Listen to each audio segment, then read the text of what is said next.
오늘 하나님의 말씀은 사도행전 2장 37절로 42절 말씀, 제목은 성령을 받으려면. 오늘 주일은 성령 강림절 주일로 지키게 됩니다. 어느 교회에서 성령 강림 주일 설교를 했습니다.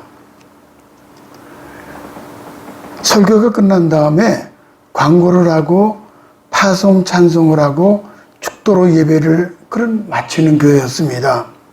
광고가 애경사가 있어가지고 아무개 성도가 어제 소천하셨으므로 유족들을 위로해 주시기 바랍니다. 이렇게 광고가 나왔어요. 그리고 이제 목사님이 이제 다 같이 일어나셔서 찬송가 185장 성령 강림에 대한 찬송이죠. 이 기쁜 소식 온 세상에 전하세.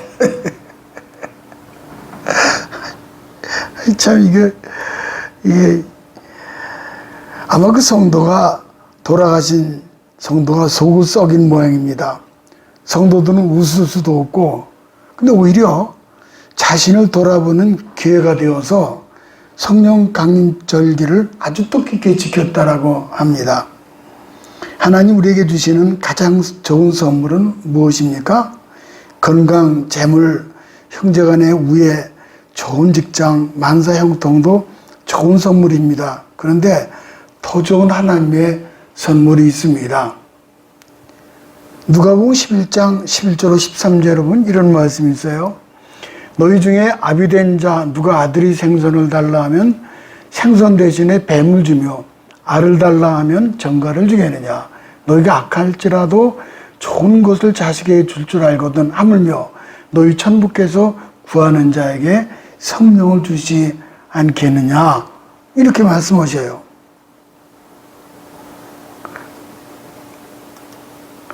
그러니까는 성령의 선물은 최상의 선물이 되는 거예요.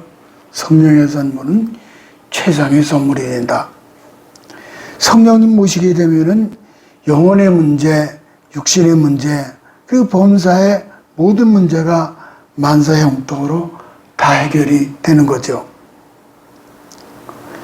2000년 전 사도행전 2장의 역사의 흐름을 바꿔놓은 엄청난 사건이 일어났습니다. 그것은 바로 오순절 성령 강림 사건이죠. 예수님이 부활 후 50일째로 마가다락방에서 120명 성도가 모여서 기도하다가 성령 강림을 맞았어요. 최초 교회가 그래서 탄생이 됩니다. 탄생 그 복음은 전 세계 전파하는 권능을 얻게 된 약속하신 성령을 기다리라. 너희가 권능을 받고 예루살렘과 온 유대와 사마리아 땅끝까지 이르러 내 증이 되리라. 그대로 다 이루어진 거죠.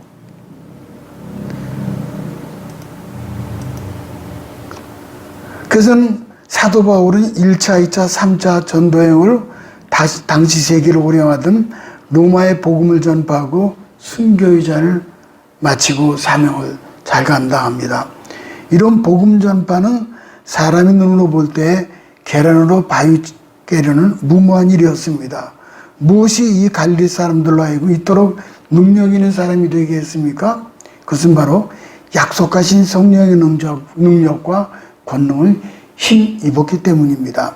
사람들은 오순절에 임한 성령 때문에 사도들이 술에 취한 듯 이상한 행동하는 것을 보았습니다. 그래서 이 사람들이 술에 취했나? 근데 베드로가 우리는 지금 술 취한 것이 아니라 성령에 취했다.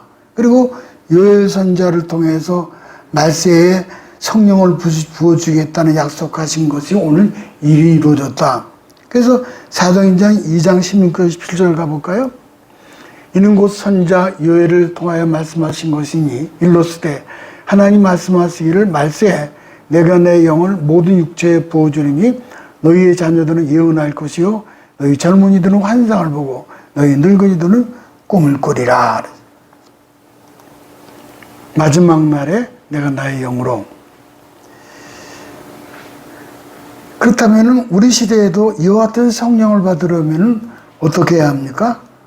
본문은 그 과정을 사도 베드로께서 잘 말씀해 주고 있어요. 사도 베드로가 설교 후 어떤 일이 일어났습니까? 첫 번째는 베드로의 설교에 저들이 마음의 찔림을 받았어요. 마음의 찔림을 받았다.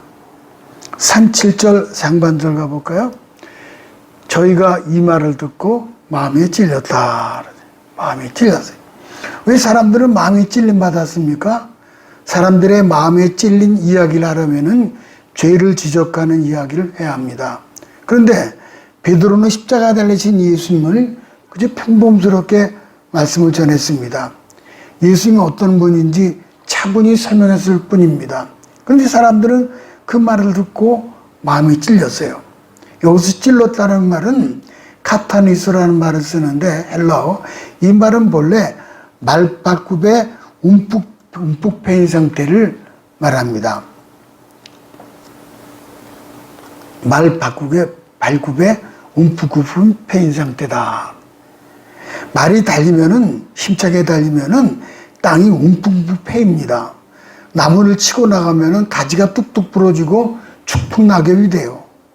또 그 말이 발로 사람을 차면은 엄청난 충격으로 뼈가 부러지고 죽임을 당합니다.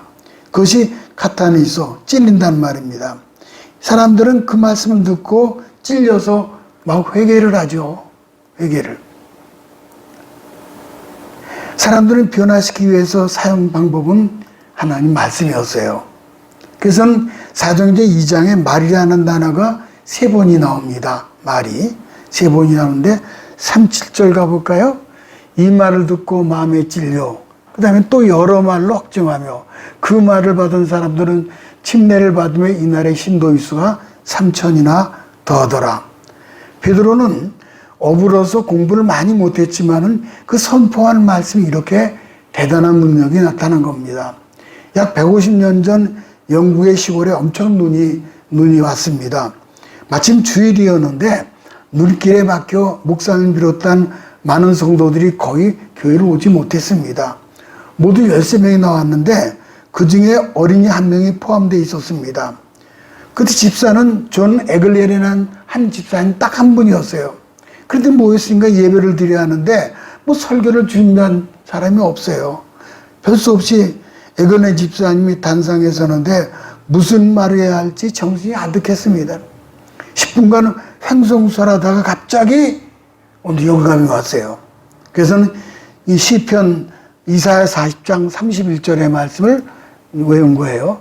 이제 이 설교에 오직 여호와를 앙망하는 자는 새 힘을 얻으리니 독수리의 날개쯤 올라간 것 같을 것이요 다른 박지라 해도 곤비지 아니하겠고 걸어가도 피곤치 아니하리로다. 그러면서 하늘을 가리켜서 소리를 외치는 거예요. 하늘 가리키면서 소리를 치기를 여러분 하늘을 바라보십시오. 위를 바라보십시오. 오직 예수만 바라보십시오. 그것만이 우리의 살 길입니다. 그때 그 어린아이 하나가 회개하며 무릎을 꿇었습니다. 그리고 예배를 마쳤어요. 그 수십 년이 흐른 후 유명한 목사님이 설교 도중에 자신이 어려서 체험한 성령의 역사를 간증을 했습니다. 제가 나이 13살 때였습니다. 눈이 많이 온 어느 주일날 처음으로 교회를 갔다는 겁니다. 한 집사님이 설교하시는데 이사야 40장 31절을 읽더니 갑자기 하늘 가리키면서 하늘 바라보십시오. 위를 바라보십시오. 예수님만 바라보십시오. 그것만이 우리의 살 길입니다. 그러더라는 거예요. 근데 그 소리가 무슨 천둥 소리처럼 들리더라는 거예요. 이렇게 이제 하늘 바라보라. 그리고 천둥처럼 소리. 요번에 이제 들렸다는 거죠. 천둥 소리인 줄 알았다는 거예요. 갑자기 하늘이 열리면서 하나님의 영광이 그에게 임했습니다. 13살 먹은 아이에게. 그때 무릎 꿇고 펑펑 울며 회개를 했습니다. 이 어린아이가 바로 스펄전 목사님이에요. 저분이죠. 스펄전 목사님. 한 집사님의 어눌한 설교가 영국의 부흥운동을 가져올 줄 누가 알았겠습니까? 이것이 말씀의 능력입니다. 하나님 말씀은 그것을 말한 사람 때문에 능력 있는 것이 아니라 그 안에 역사하는 성령의 능력 때문에 권능 때문에 일이 일어나는 거죠. 성령님은 말씀이 선포될 때 임하고 말씀은 성령과 함께 선포가 됩니다. 38절로 더 가볼까요? 베드로가 이르되 너희가 회개하여 각각 예수 그리스도의 이름으로 침례를 받고 죄의 사함을 얻으라. 그리하면 성령을 선물로 받으리니. 우리에게 하나님 말씀이 임할 때 성령님이 원하시는 첫 번째는 뭔가 하니 회개입니다. 회개를.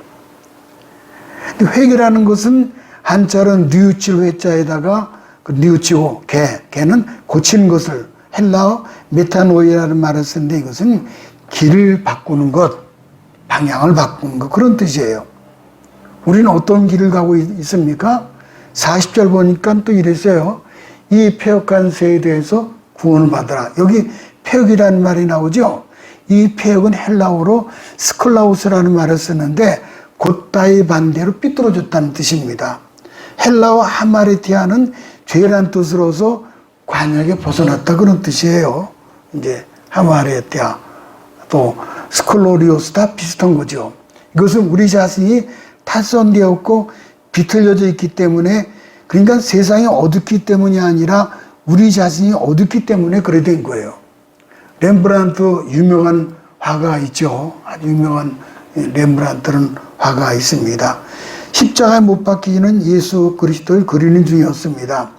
정성을 쏟아서 군중들을 그려놓고 마지막 군중들 중에서 한 사람의 얼굴을 자신의 얼굴을 배신을 했습니다. 바로 그때 이런 생각이 들더라는 거예요. 아, 내가 그리스도 십자가 못 박았단 말인가 내가?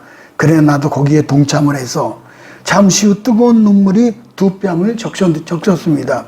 렘브란트는 완성된 그림을 붙들고 그 자리에 엎드렸습니다. 그러자 가슴 밑바닥에서부터 쿵쿵거리며 울려오는 망치 소리가 들렸습니다. 맞아, 내가 예수님의 십자가에 못 박았어. 지금까지 그리스도를 지식으로만 알았던 것을 울면서 대속 통곡을 합니다. 십자가 없는 신앙을 자백을 했습니다. 이것이 렘브란트의 27살 때 일이었습니다. 그 후 평생은 성화를 그리면서 자신을 투영해서 그런 그림으로 큰 감동을 전해주고 있습니다. 이 그림 좀 볼까요? 이것은 예수님 십자가 못 박은 분을 이제 내리는 거죠. 내리는데 밑에서 받쳐주는 그 소년이 있었는데 베레모를 쓴 소년이 렘브란트가 자신이라는 거예요. 이렇게라도 주님 원신해야 되겠다. 또 그 유명한 돌아온 탕자, 이 돌아온 탕자가 이게 렘브란트라는 거예요. 본인 자신이 그랬어요. 하나님의 신에 감동된 사람으로 기독교 역사에 큰 발자국을 남긴 분이 바로 렘브란트라 하는 그런 분입니다. 두 번째는 성령이 임하면은 두 가지 회개를 해야 합니다. 우선 하나님 앞에 회개를 해야 되죠. 우리는 어떤 죄를 짓든지 그 죄는 하나님께 지은 죄임을 알아야 합니다. 가끔 이것은 하나님께 지은 죄가 아니라 사람에게 지는 죄라고 생각할 때가 있습니다. 그러나 어떤 죄도 본질적으로 하나님께 지은 죄예요. 다윗이 충신히 우리아의 아내 밧세바에게 죄를 지었습니다. 그를 범했을 뿐만 아니라 그의 남편을 전쟁 때 내보내 고의적으로 죽게 했습니다. 훗날 다윗이 이렇게 회개를 하죠. 시편 51편 4절 가볼까요?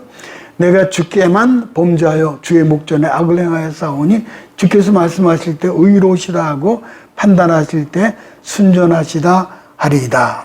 참 기가 막히죠. 다윗과 밧세바. 내가 주께만 범죄하여.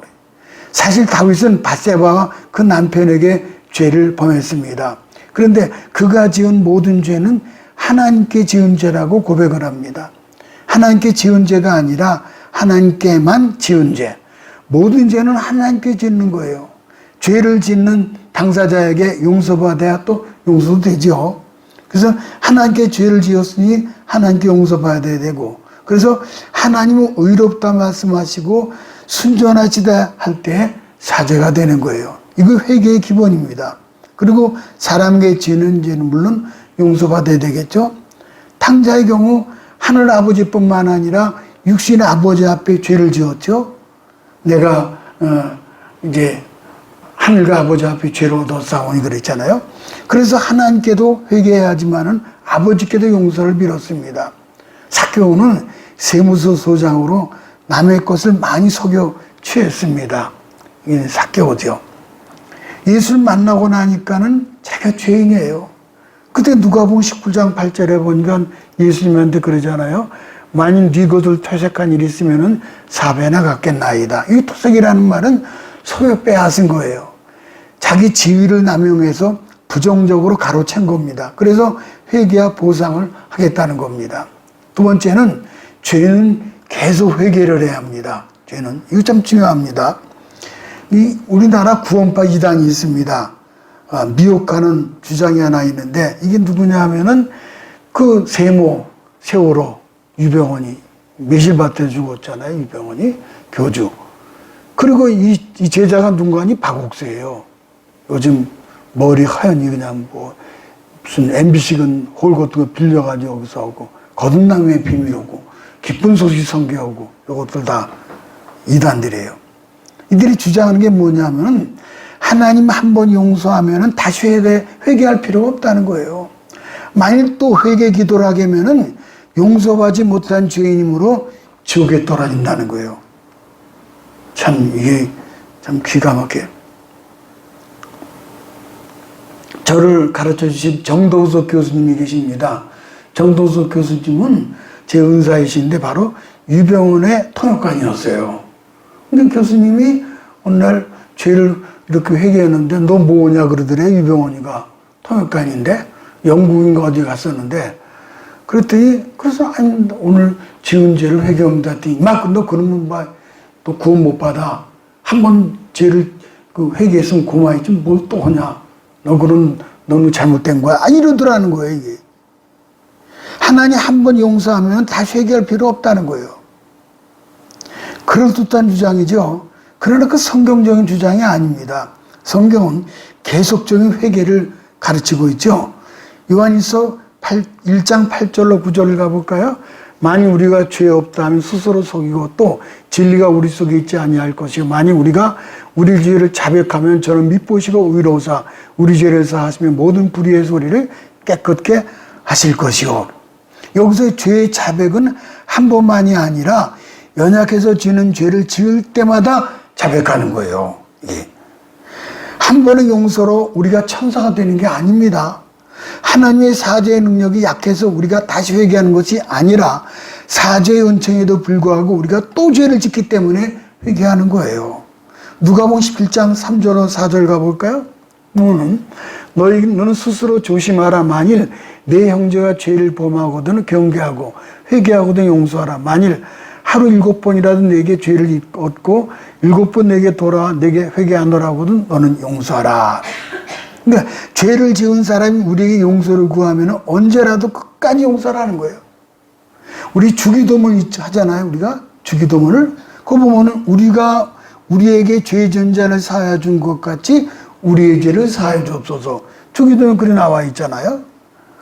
만일 구원판처럼 한 번 용서받았기 때문에 다시 회개할 필요가 없다면은 주기도문은 평생 한 번만 외워야 되는 거죠. 그러나 주기도문은 매일 외우잖아요. 교회는 매주 어느 교회나 다 매주 외우는 거죠. 고백을 하는 거죠. 예수님 그렇게 가르쳐 주셨어요. 잠언 28장 13절에 보니까는 자기의 죄를 숨기는 자는 형통치 못하나 죄를 자복하고 버리는 자는 불쌍히 여김을 받으리라. 형통한 자는 죄를 숨기지 않는 사람이에요. 우리의 일은 죄를 고백하는 것이요 하나님의 일은 죄를 용서하는 거예요. 옛날 어느 성자의 이야기입니다. 평생 기도만 하고 사는 성자가 하루는 하나님께 이렇게 기도를 했답니다. 하나님, 제 평생 소원이 하나 있습니다. 제가 평생 죄를 짓지 않고 하나님 기쁘게 하는 은혜를 주옵소서. 그때 하나님이 이렇게 말씀하시더라는 거예요. 내가 한 번도 죄를 짓지 않고 산다면 나는 누구를 용서한단 말이냐? 그렇기 때문에 죄를 지으라는 말이 아니라 용서를 받고 용서해주는 관계가 우리 하나님과 우리와의 관계라는 거예요. 그러므로 평생 죄를 숨기지 말고 살면은 하나님 기뻐하시는 자녀가 되는 거예요. 야고보서 5장 16절 가볼까요? 보세요. 너희 죄로 서로 고하며 병 낫기를 위하여 서로 기도하라. 의인의 간구는 역사하는 신이 많으니라. 여기서요. 야고보 사도는 2번이나 서로를 말하죠. 여기 보세요. 너희 죄로 서로 그러죠. 여기도 병 낫게 서로 서로요. 그래서 서로 죄를 고백하고 서로 기도하라는 거예요. 서로 우리 삶에 늘 이 말이 필요한 거예요. 미안합니다. 죄송합니다. 이게 참 필요한 거예요. 서로. 미안합니다. 죄송합니다. 제가 실수를 했습니다. 내 탓입니다. 서로 죄를 고백하면 죄를 무기로 원수관계로 맺도록 조종하는 하고 유혹하는 마귀의 세력이 떠나가는 거예요. 그것은 내 실수가 아니라 우연이야. 환경 때문이야. 상대방이 원인 제공을 해서 이건 마귀의 꾀입니다. 제가 잘못했습니다. 이것이 회개고 이것이 우리 평생의 미안, 죄송, 실수 이걸 아주 달고 사시기 바랍니다. 미안합니다. 죄송합니다. 마지막 세 번째는 회개하고 침례받으면 성령으로 선물 받죠. 38절을 가볼까요? 베드로가 이르되 너희가 회개하여 각각 예수 그리스도의 이름으로 침례를 받고 죄사함을 얻으라. 그리하면 성령을 선물로 받으리니. 회개하면 두 가지 복을 받아요. 하나는 첫째는 세례받고 죄사함 받고 세례받을 때 또 그다음에 성령을 선물 받아요. 크게 둘 나눠볼까요? 그럼 침례가 뭡니까? 침례 받을 때 몸이 물에 잠긴다는 것은 무덤으로 죽었다는 뜻이에요. 로마서 6장 8절 가볼까요? 아주 유명한 말씀. 만일 우리가 그리스도와 함께 죽었으면 또한 그와 함께 살 줄 믿노니. 이 그림을 좀 보세요. 요거는 잘 그린 건데 이제 위례 그림 보세요. 예수님이 죽으셨죠? 죽음. 그 다음에 예수님 장사된 바 되었어요. 이제 그 무덤에 장사됐고 그 예수님이 장사한 지 사흘 만에 부활하셨잖아요.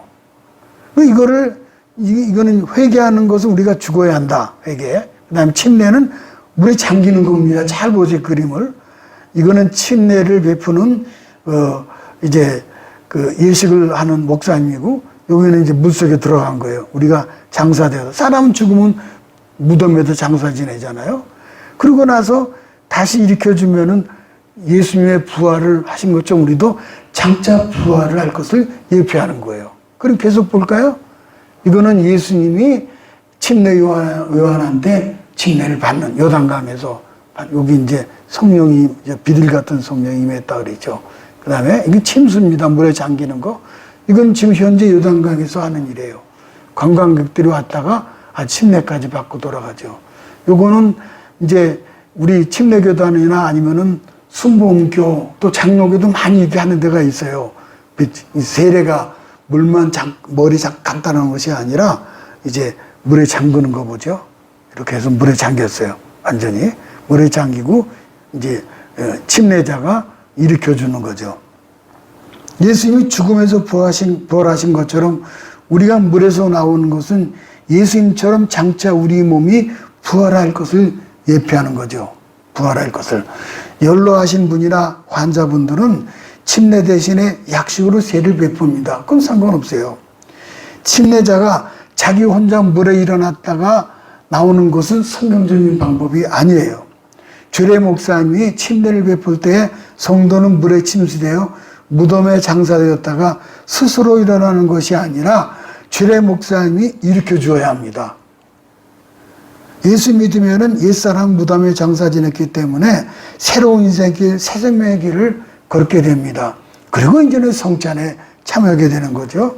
성찬은 이렇게, 이거는 이제 미켈란젤로가 그린, 레오나르도가 그린 이제 예수님의 성만찬, 그런 성찬을 하게 되는 거죠. 예수님과 함께 죽고 예수님과 함께 살아서 영원한 생명의 장치에 참여하죠. 예수님도 그렇게 침례를 받으셨잖아요. 예수님 침례 받고 물에서 나오실 때 비둘기 같은 성령이 임했다고 했습니다. 그러니까 신앙 공식은 이렇습니다. 하나님 우리에게 은혜로 주셔서 죄를 깨닫게 하고, 그럼 우리가 회개하죠. 회개하면 그 고백으로 침례를 받고, 침례를 통해서 우리는 예수님과 함께 죽고 살게 되죠. 침례를 통해서 죄수임 받을 때 성령이 임해요. 그럼 그 성령의 은혜로 교회 들어와서 성찬에 참여하여서 주의 몸과 피를 먹고 마심으로 성도의 삶을 살아가고, 이것이 이 땅에 천국에 갈 때까지 평생 반복되는 성찬 예식입니다. 두 번째는 성령의 선물이에요. 여기서도 잘 귀를 기울여 주시기 바랍니다. 오늘은 사도행전 2장 30절 같지만은 2장 1절에 이렇게 돼 있어요. 보세요. 이제 보면은 오순절 날이 이미 이름에 그들이 다 같이 한 곳에 모였더니, 이 말은 이르렀다는 말은 가득히 채워졌다는 거예요.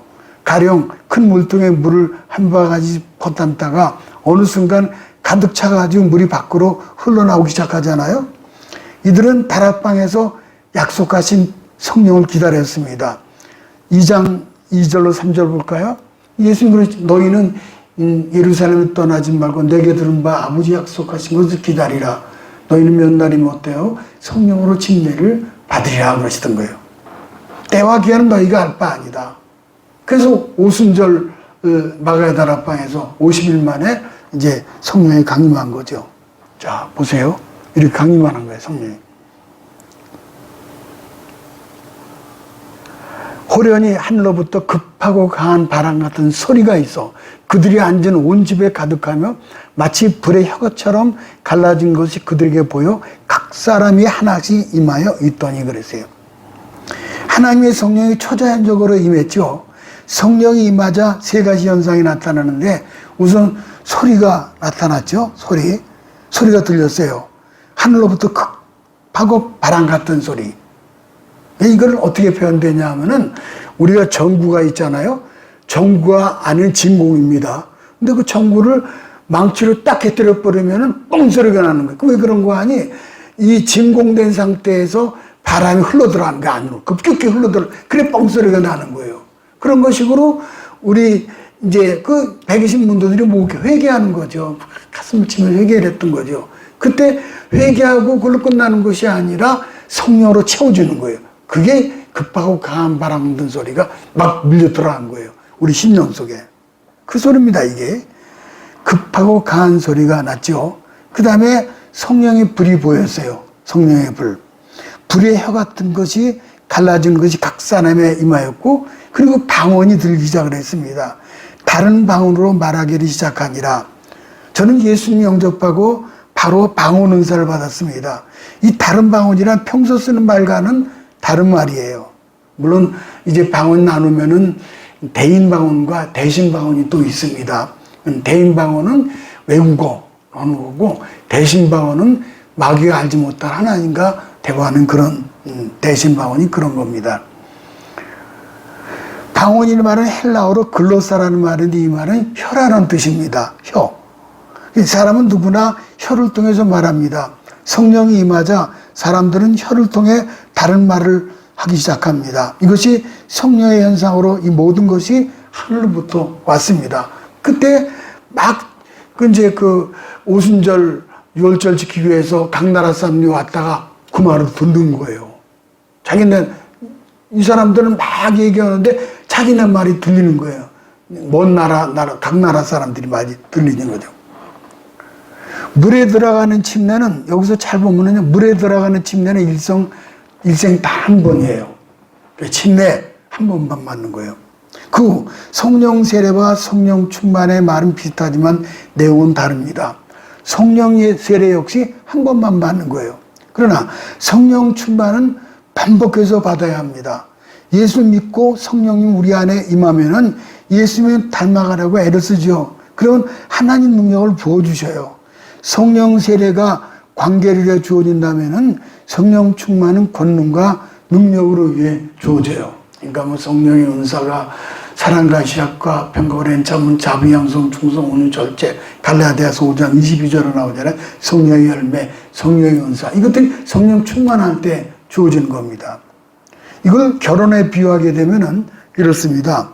결혼의 비유를 좀 보면은, 결혼하면은 성령 세례는 결혼과 같고 성령 충만은 사랑과 같아요. 결혼은 일생 한 번 합니다. 사랑하는 님과 딱 한 번이에요. 그러나 사랑을 한 번만 하는 사람은 없죠. 결혼한 순간부터 부부는 매일매일 사랑을 하죠. 성령 세례와 성령 충만도 이와 같죠. 지속적인 사랑이 행복하듯 지속적인 성령 충만을 강조합니다. 사도행전에 베드로는 3번이나 성령 충만했다라고 말씀합니다. 첫 번째가 그 사도행전 2장 4절이죠. 가볼까요? 요거는 이제 결혼한 다음에는 이제 그 다음에는 평생 사랑하는 거죠. 그들이 다 성령의 충만을 받고 이에 베드로가 성령으로 충만하여 빌기르 담에 모인 것이 진동하더니 무리가 다 성령에 충만하여 그랬어요. 이렇게 사도 베드로는 성령 충만함을 계속 받았습니다. 이런 비유도 있죠. 풍선에 바람을 넣으면은 팽팽하잖아요. 팽팽해요. 근데 또 얼마 못 가면은 다 쭈그러지죠. 그럼 다시 또 바람을 또 놓죠. 팽팽하게. 그래서 부회를 통해서 혹은 성경 공부 찬송을 통해서 은혜로 성령 충만함을 받게 되는 거죠. 이제 보이지 않지만 새나가 후줄근해지니까 다시 바람을 놓는 거예요. 이 성령 충만입니다. 성경학자들의 대다수의 견해에 따르면은 사도행전 2장에 120명 다락방의 성도들이 이미 성령 받은 분들이에요. 왜냐하면 성령을 하지 않고는 예수를 주라 할 수 없기 때문입니다. 믿음의 사람은 예수를 나의 주라고 고백하잖아요. 베드로를 비롯한 제자들이 이미 성령 받은 사람이, 그러니까 예수를 주로 고백해 예수님은 3년 동안 따라다녔잖아요. 근데 이제는 성령 충만을 받아야 복음을 전파할 수 있는 거예요. 예루살렘을 떠나지 말고 내게 든 아버지 약속을 기다리라. 너희는 몇 날이면 어때요? 성령으로 충만하게 받을 것이다. 다락방 기도하다가 성령 충만을 받은 겁니다. 오늘 본문에 회개하면 성령 받는다는 사람은, 그러니까 오늘 2장 1절에 그 성령 강림하고 2장 30절에 너희가 회개하여 각각 예수 그리스도는 침례를 받고 죄의 사람 받으라. 그리하면 너희가 성령을 받으리. 이것은 생판 불신자들 얘기하는 거예요. 그래서 우리가 어찌할까 하면서 가슴을 찌고 회개할 때 예수님이 성령이 강림한 거예요. 이제 그 강림하게 된 거죠. 근데 이때 성령 세례와 성령 충만을 동시에 받기도 합니다. 에베소 5장 18절도 가볼까요? 술 취하지 말라. 이는 방탕한 것이 오직 성령의 충만을 받으라. 그랬어요. 술 취하는 것과 성령 충만은 비슷한 현상이 일어나죠. 비슷해요. 첫째는 술 취하면은 말이 많잖아요. 말이 얼마나 말이 많아요. 말이. 입만 열면은 예수, 입만 열면은 전도 이야기, 십자가. 또 두 번째 노래하죠. 성령 술 취하면 노래하잖아요. 성령 충만하면 노래하게 되고 하루 종일 찬송을 부르고, 그 다음에 성령 충만은 울어. 이것도 감사하고, 자기 죄 때문에 울고, 용서해 준 거에 대해서 감사해 울고, 찬양하다 울고, 또 용감해져요. 평소에 전도의 전자도 모르는 사람이 전도를 하는 거예요. 사도행전 8장에 빌립 집사님이 성령에 이끌려서 에티오피아의 재무장관에게 복음을 전하는 내용이 나옵니다. 한번 가볼까요? 보면 이렇게 돼 있어요. 보면은 사도행전 8장 26절을 가볼까요? 주의 사자가 빌립에게 말하여 이르되 주의 영이 빌립을 이끌어 간지라 그러세요. 그러니까 주의 사자나 주의 영은 같은 영적인 얘기입니다. 그 나갔어요. 나가니까는 에티오피아의 그 재무장관 네시가 그 마차를 타고 가다가 이건 무슨 뜻인지 모르겠다는 거예요. 근데 빌립이 이 뜻이 무엇인지 압니까? 그랬더니 그 네시가 하는 말이, 내가 그에 대해서는 내가 잘 모르겠습니다. 근데 그 빌립 집사 이 글에 시작하여 예수를 가르쳐 복음을 전하니, 그렇게 하다가 물 있는 곳에 이르러서 내가 침례를 받으면 무슨 꼴이 있겠느냐. 그리고 침례 받고 올라오는데 보면은 요 위에 보면은 주의 영이 빌립을 이끌어간지라 휙 순간에 없어지는 거예요.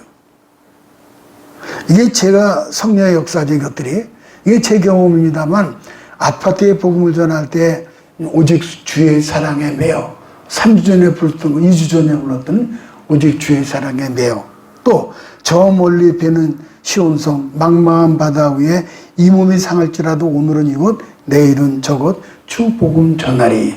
내 신앙 고백이에요. 믿든지 안 믿든지 복음을 전하는 거죠. 씨를 뿌리는 거죠. 모쪼록 2022년 성령 강림 주일에 은혜 받고 성령 충만해서 주의 영에 이끌려서 복음 전도자가 다 되시기를 축원합니다.